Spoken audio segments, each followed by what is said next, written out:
They spent half the summer tying their boats to my dock like they owned the place, and I kept telling myself maybe it was a misunderstanding. Maybe somebody gave them the wrong impression. Maybe next weekend they'd realize they had the wrong dock and move on. Then one of them waved at me like I worked there, and that was the exact second I stopped being polite. My name's Owen Mercer, and I live on a little freshwater lake outside Alder Creek, Wisconsin, on a narrow gravel road where the trees hang low enough to brush your truck mirrors if you drive too fast.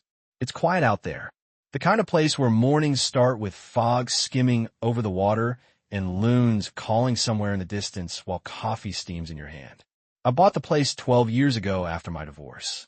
Back then I needed somewhere quiet enough to hear my own thoughts again, and that little cedar house at the edge of Hollow Pine Lake gave me exactly that. The dock was what sold me. Old cedar planks faded silver from weather and age, 40 feet stretching out over clear water, anchored deep and solid. The previous owner built it with his brother in the late 70s, and somehow every spring after the thaw, it still sat there like it had no plans of moving anytime soon. I refinished it myself every couple years, replaced bolts when needed, sanded rough edges. I knew every board on that thing better than I knew most people. That dock wasn't just where I tied up a kayak. It was where I drank coffee at sunrise, where I read in the evenings, where I sat through thunderstorms under a hooded sweatshirt, just listening to rain hit the water. It was mine, legally mine too. Surveyed, deeded, county assessed. 3 lots down from me lived Derek and Shannon Calloway. Now, if you've ever met lake people with just enough money to own toys and just enough attitude to believe the whole shoreline exists for them, you already know the type. Their place was bigger than mine. New siding, polished landscaping, white fiberglass speedboat parked out front half the year like a trophy. Derek always wore boat shoes and sunglasses like he was on some marina brochure. Shannon was polite when people were watching and cold when they weren't. We nodded at each other over the years. That was about it. Then Memorial Day weekend hit. Friday afternoon, I heard music drifting over the cove, loud enough to rattle windows. I looked out and saw Derek's speedboat tied to my dock. At first, I honestly thought maybe he had engine trouble. So I walked down. He was standing on the dock with a beer in his hand and 2 buddies unloading coolers. I said, "Hey, Derek, think you've got the wrong dock." He looked at me, smiled like we were neighbors sharing a joke, and said, "We'll just be here a bit." That was it. No epaligi, no asking, just confidence. I stood there for a second trying to decide if he was serious. Then I said, "This is private property." He shrugged. "Yeah, we know. Just easier than tying off at our side with the rocks over there." And then he walked away. Like that settled it. I should have pushed harder right then. I know that now. But I didn't. I figured one weekend. No point starting a war over one weekend. Then Friday came again. And this time Derek's boat showed up with 2 others. 3 boats. People I'd never seen before. Music bouncing across the lake. Some woman in sunglasses sitting on my dock chair like she'd been invited. I walked down and one guy lifted a hand and said, "Appreciate it, man." Appreciate what? My property? My patience? I didn't say anything. Just stared. And you ever have one of those moments where everybody around you is acting so normal that you almost question whether you're the crazy one? That was me. Standing barefoot on cedar boards I'd repaired with my own hands while strangers drank beer 6 feet away. By the 3rd weekend, I was waking up irritated before I even opened my eyes. Because I knew what I was going to see. Boats. Coolers. People laughing. Ropes tied around my cleats. One Saturday morning in June, I stepped outside with coffee and saw 3 boats already bobbing against the dock before 8 a.m., 6 strangers. A speaker blasting classic rock. Derek standing there like harbor master of the entire lake. I walked down. Nobody moved. Nobody apologized.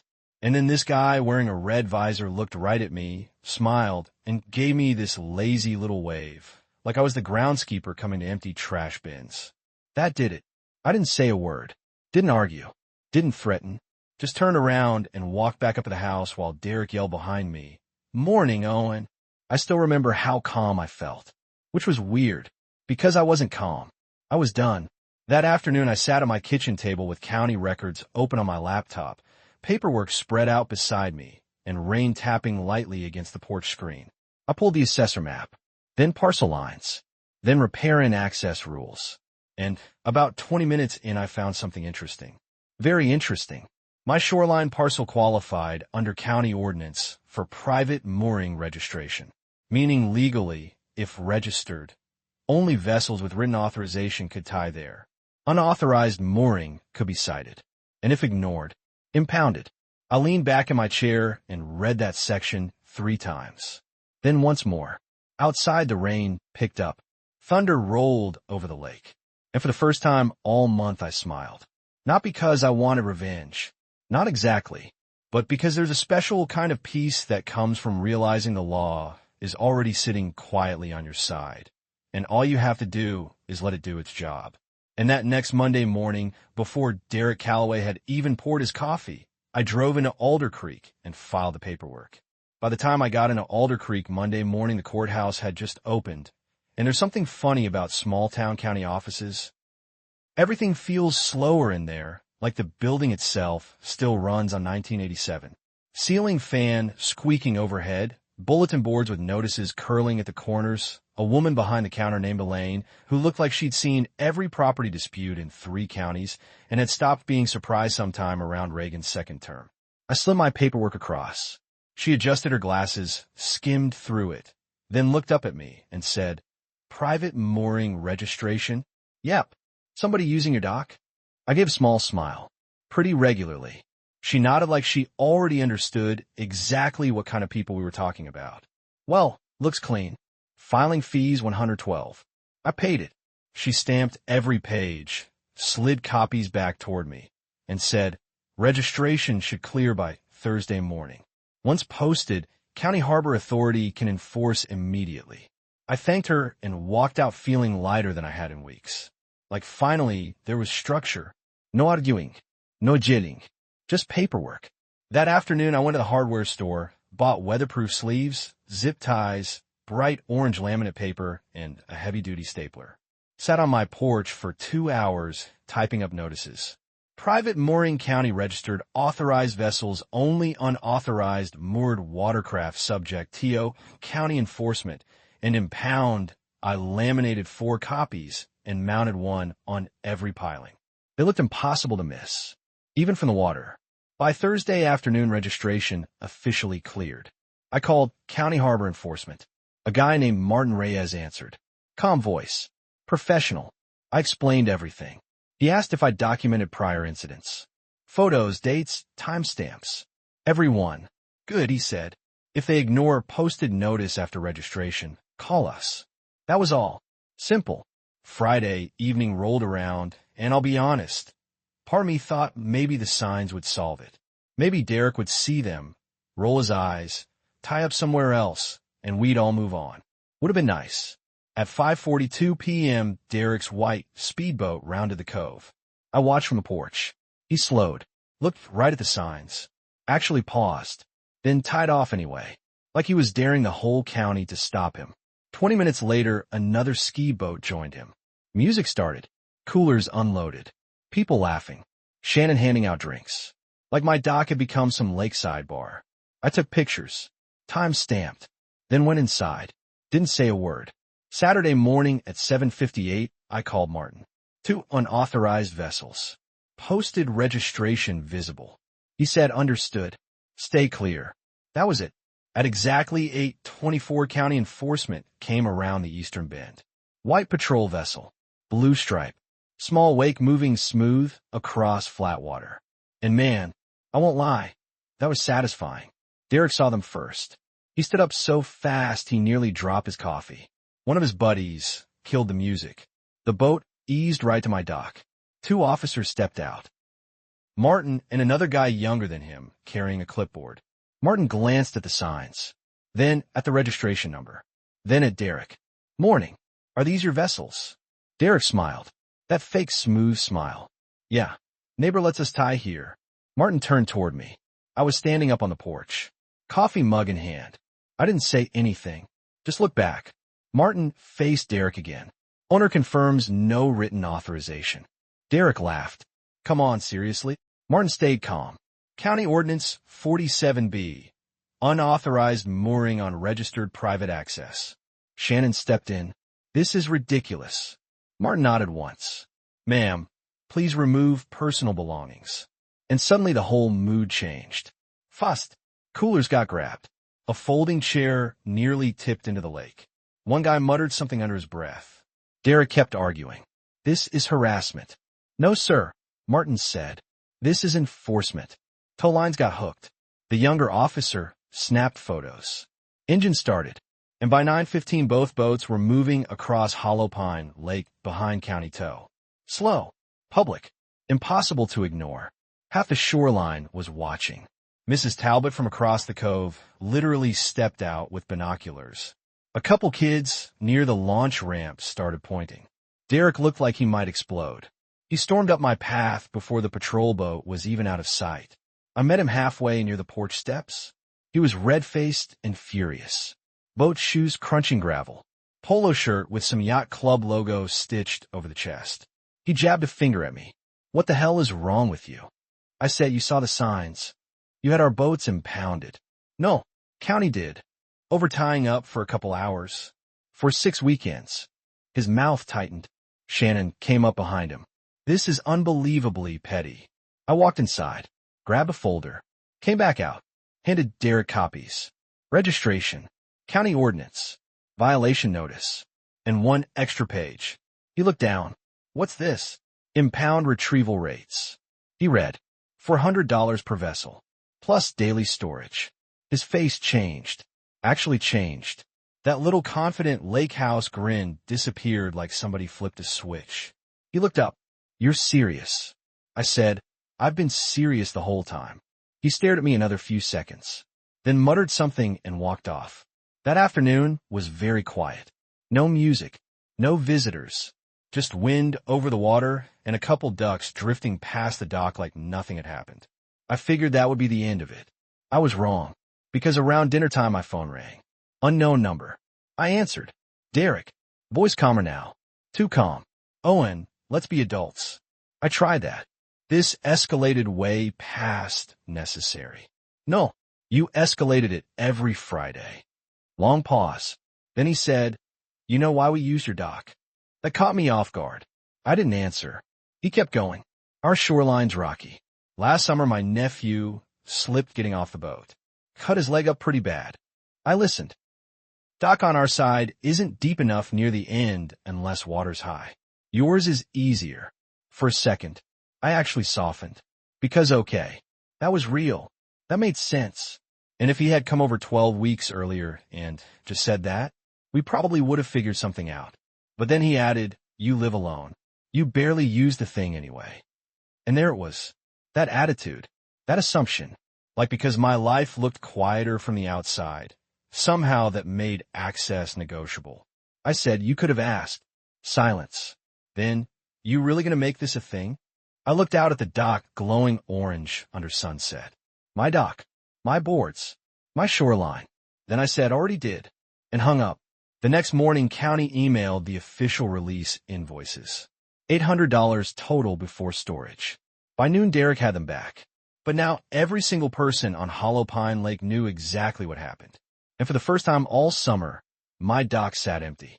Still, quiet, exactly how I liked it, at least for a while. Because 9 days later, Derek Calloway came walking up my gravel driveway, holding a manila folder and wearing a very different expression than the last time I'd seen him. 9 days later, Derek Calloway walked up my gravel driveway, carrying a manila folder in one hand and none of that usual swagger in the other. No sunglasses, no forced smile. No boat shoes crunching around like he owned the shoreline. Just a tired look and a man who'd clearly had a long week explaining things he didn't enjoy explaining. I was on the porch sanding down an old cedar rail when I saw him coming. He stopped at the steps. For a second, neither of us said anything. Then he held up the folder. You got a minute? I set the sandpaper down. Sure. He came up onto the porch slower than usual and glanced out toward the lake. Hollow Pine was calm that morning. Smooth enough to mirror the clouds. My dock sat empty in the sun, cedar glowing warm after I'd resealed part of it earlier that week. Derek nodded toward it. Looks nice. I almost laughed, because after everything, That was the opener. Thanks. He cleared his throat. Listen, Shannon and I talked. That alone felt historic. He opened the folder.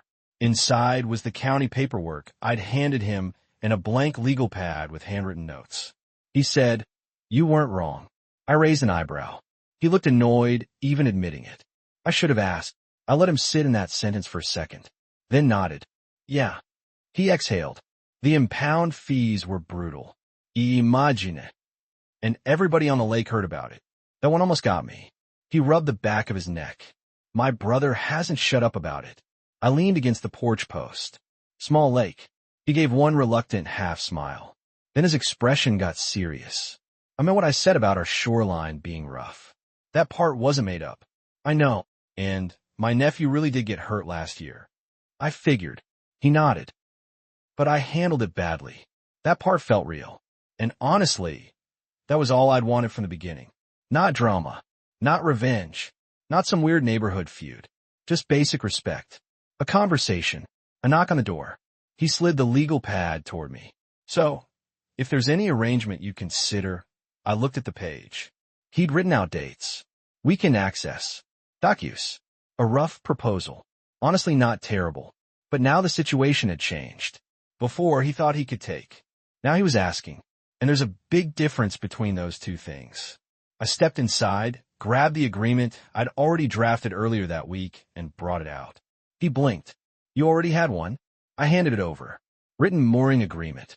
He skimmed the first page. 30-day minimum. Payment due in advance. 2-vessel maximum. No overnote guests. No amplified music. No use without owner present unless specifically approved. Liability waiver. Dock damage billed separately. Monthly fee. His eyebrows lifted at that number. He looked up. That's higher than I expected. I shrugged. It's private waterfront access. He stared at me, then out at the lake, then back at the page. And finally, he laughed. Not rude, not mocking, just genuine disbelief. You really had this ready. I had a quiet week. I got an actual smile. He read through every line, then said, "You're serious about the music clause?" Very. He thought another second, then pulled out a pen. Signed, right there on my porch. Clean signature. No argument. No speech. Just scratched ink on paper and a long silence afterward while wind moved through the trees. I signed underneath. Made him a copy. And just like that, the entire summer changed. The next Friday, Derek tied up exactly where the agreement allowed. One boat. No extras. No blasting music. He waved from the dock. Different kind of wave this time. Actually respectful. I nodded back. His nephew was with him, too, a skinny kid, maybe 12, fishing pole in hand. He gave me a nervous little hello. Nice kid. Polite. Later that afternoon, Derek walked over carrying 2 cold beers. Held one out. Peace offering. I took it. We stood there near sunset while orange light stretched across the lake. He looked uncomfortable for a second and then said, "Shannon thinks you still hate us." "I don't hate anybody." "Good." Pause. "She definitely thought you were bluffing." I laughed. "Apparently so did you." He lifted the bottle. Fair point. And for the first time in years, we actually talked. Not about docks. Not about fees. Just normal stuff. Fishing. Property taxes. Winter storms. Turns out he wasn't some cartoon villain. Just stubborn. Proud. A little too used to getting his way. And honestly, maybe I was stubborn too. Maybe more than a little.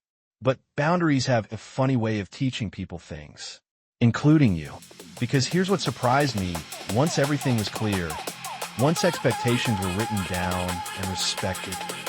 The resentment disappeared. The lake got peaceful again. My mornings came back. Coffee. Folk. Loons. Quiet water.